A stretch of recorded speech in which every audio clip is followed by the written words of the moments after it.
E aí, gente, vamos falar aqui um pouquinho hoje sobre pontuação e a pauta é o ponto e vírgula. Com certeza é um sinalzinho que você já teve aí muita dificuldade para utilizar. A gente vai mostrar na prática como é que se usa esse sinal de pontuação e também compreender quando faz o processo de leitura, né? Por intuição, na oralidade, a gente consegue até perceber mais ou menos onde se deve encaixar o ponto e vírgula. A questão é quando a gente precisa produzir o texto e empregar o ponto e vírgula de uma maneira que faça com que você se sinta seguro. Então vamos lá. Primeiramente você percebe aí os dois casos em que nós devemos utilizar o ponto e vírgula. O primeiro para separar orações ou termos considerados extensos. Por exemplo, o corpo é sombra, é transitório e vai-se. A alma é luz, é permanente e fica. Olha só, o primeiro período é formado por 3 orações, né? A gente percebe que entre a primeira e a segunda orações nós temos a presença de uma vírgula. Entre a segunda e a terceira oração nós não temos mais a vírgula porque a conjunção assume esse valor. Pois bem, essas orações são ligadas por vírgula porque existe uma pequena pausa quando você as pronuncia.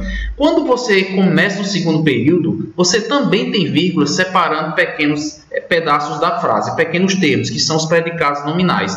A alma é luz, vírgula, é permanente e fica. O mesmo caso que aconteceu com o corpo, acontece com a alma. Nós temos uma vírgula entre a primeira e a segunda oração e nós temos uma conjunção porque ela substitui a vírgula na terceira oração. Agora você vê que quando se juntam essas duas orações, uma que fala sobre o corpo e outra que fala sobre a alma, nós temos uma pausa maior aqui no meio, onde acontece o ponto e vírgula.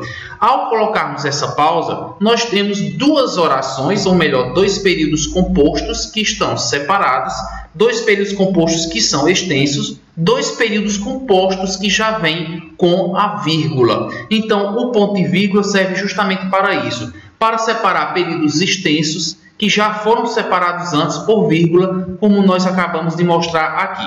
Na fala, a gente percebe que essa pausa é um pouco maior. Mas lembre-se sempre, por que não o ponto? O ponto e vírgula, além de proporcionar essa pausa maior do que a vírgula e menor do que a do ponto, a gente observa que ela separa elementos que pertencem a um conjunto maior, né? Porque embora de um lado eu fale do corpo, do outro eu fale da alma, corpo e alma estão dentro de um conjunto maior que se refere ao ser humano. Então, isso aí também é importante perceber. O ponto e vírgula como um elemento que não separa partes dependentes, e sim separa partes autônomas independentes.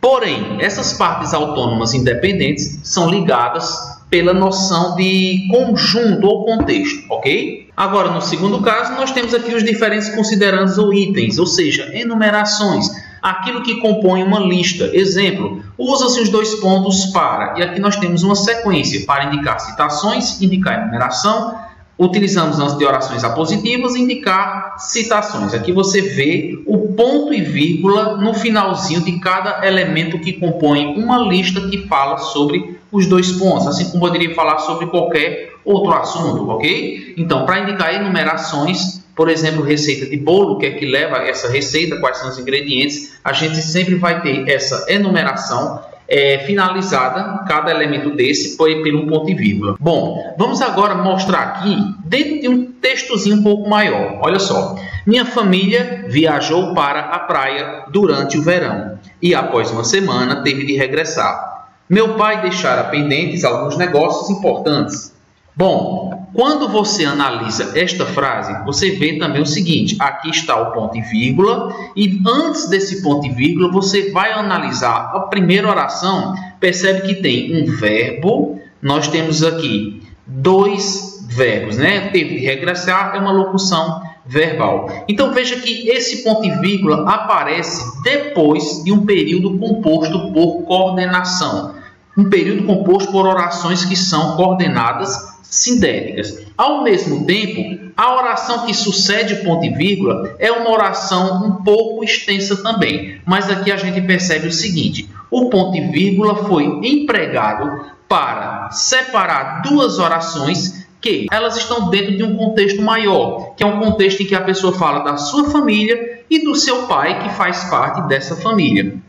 levando em conta a questão da regra do ponto e vírgula, vejam que essa primeira oração que já era extensa, ela já tinha uma vírgula aqui e uma segunda vírgula aqui. Então, não convém mais você colocar uma terceira vírgula se nessa oração que começa com meu pai, eu estou fazendo uma retomada do que eu pretendo continuar para finalizar o meu período. Ou seja, a partir desse ponto e vírgula aqui, eu vou continuar falando da minha família, só que agora eu estou trazendo um foco mais específico, que é meu pai. Ou seja, eu nem estou encerrando definitivamente um assunto após o verbo regressar, mas também não estou começando do zero um assunto novo. Afinal de contas, meu pai pertence à minha família. Essa é a diferença fundamental do ponto e vírgula para o ponto. Quando é que nós colocamos o ponto, professor? Quando aquele período está concluído. Eu concluí o período, eu concluí o que eu tinha para dizer, então eu coloco o ponto. O período que vai começar é uma nova ideia, é um novo conceito, é algo independente, digamos assim, deste período que eu acabei de finalizar. Com o ponto e vírgula, não. Você faz uma pausa maior. Só que esse novo período, vejam só, meu pai, esse novo período, ele ainda tem uma ligação com o anterior. Ou seja, separa partes autônomas, né? Separa partes que são independentes, porém, volto a dizer, ligadas pela noção de conjunto, ou seja, de contexto. Ok, pessoal? Vamos agora ver se é possível a gente identificar os pontos e vírgulas nessa passagem aqui. Olha só.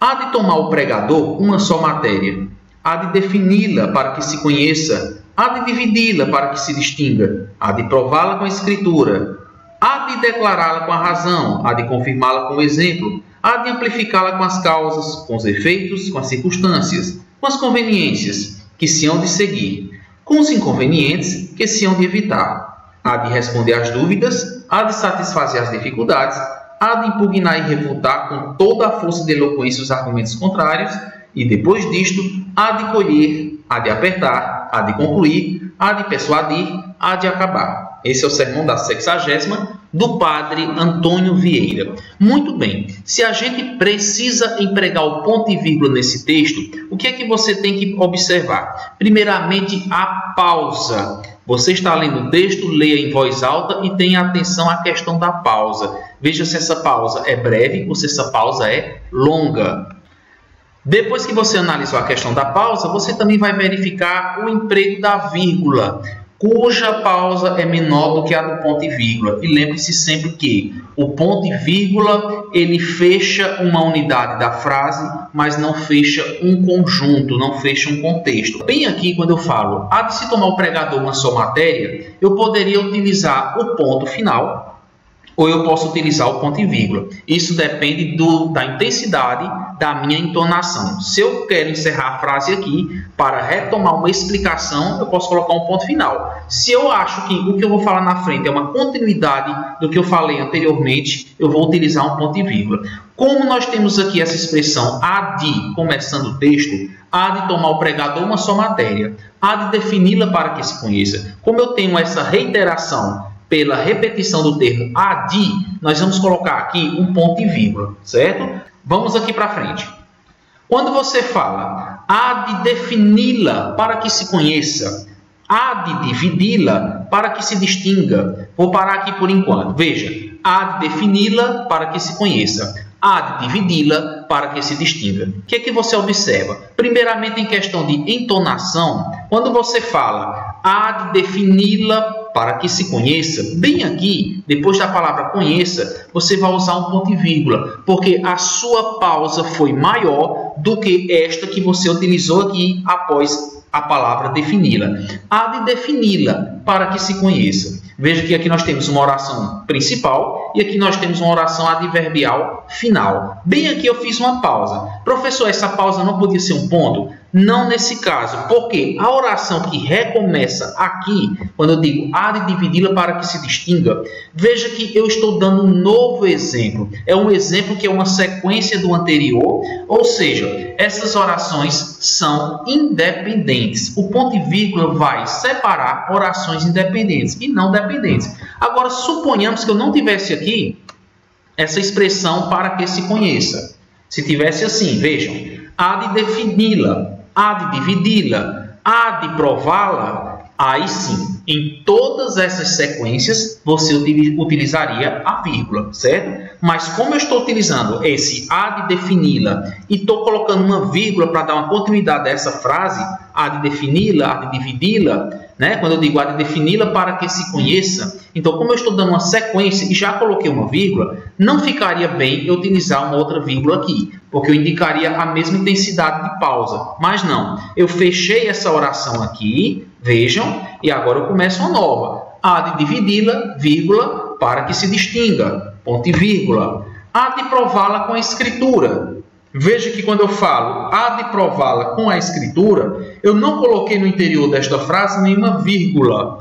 Como eu não coloquei nenhuma vírgula no interior dessa frase, eu posso colocá-la agora aqui, não tem problema alguma. Mas se essa frase fosse há de prová-la com a escritura, para que todos a reconheçam, aí aqui seria um ponto e vírgula, porque essa frase ficaria maior, eu provavelmente colocaria a vírgula antes do para que, né? A vírgula separando a oração mais extensa, e aqui eu deveria colocar o ponto e vírgula. Mas aqui eu sigo.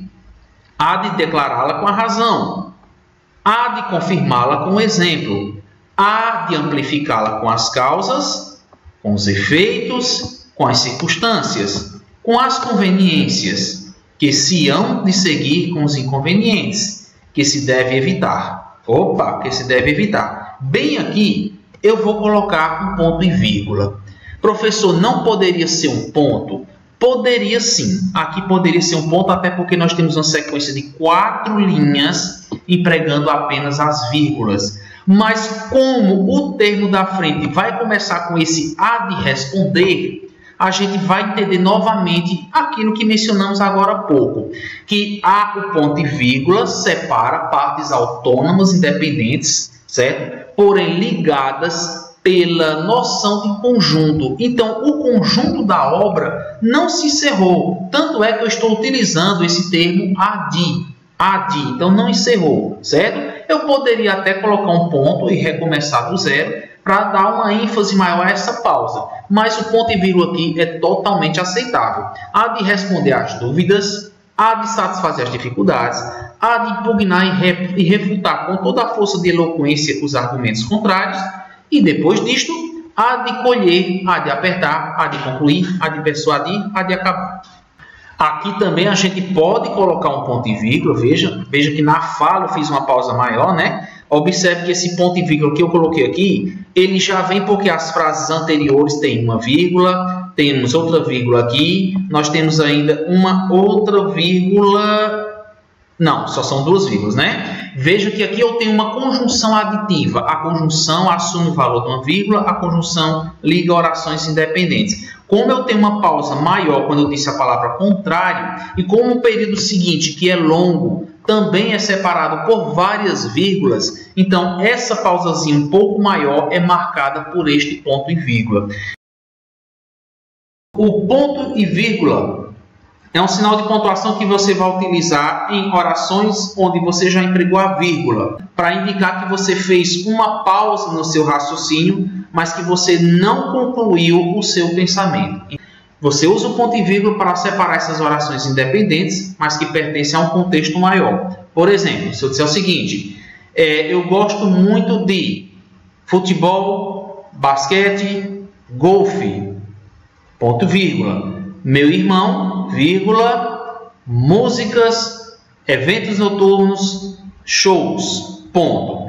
Veja que eu coloquei um ponto e vírgula para separar o que eu gosto e o que o meu irmão gosta. Ao mesmo tempo em que eu coloquei esse ponto e vírgula para separar essas 2 orações longas que mostram o que eu gosto e o que o meu irmão gosta, essas orações também já têm vírgulas no seu interior para enumerar o gosto de cada uma, né? Então, eu gosto disso, gosto daquilo outro. Esses elementos aí, os complementos de verbos, objetos indiretos, são enumerados por vírgula. E aí eu faço um ponto e vírgula para 2 coisas. Primeiro, para terminar o meu raciocínio, para terminar de dizer o que é que eu gosto de fazer. E segundo, para recomeçar o pensamento dizendo aquilo que meu irmão gosta de fazer.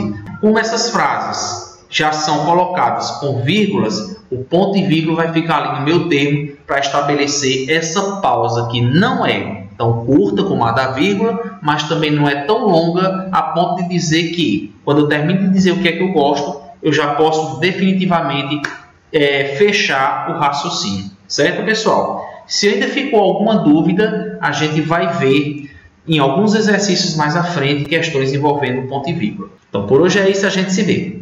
Até lá!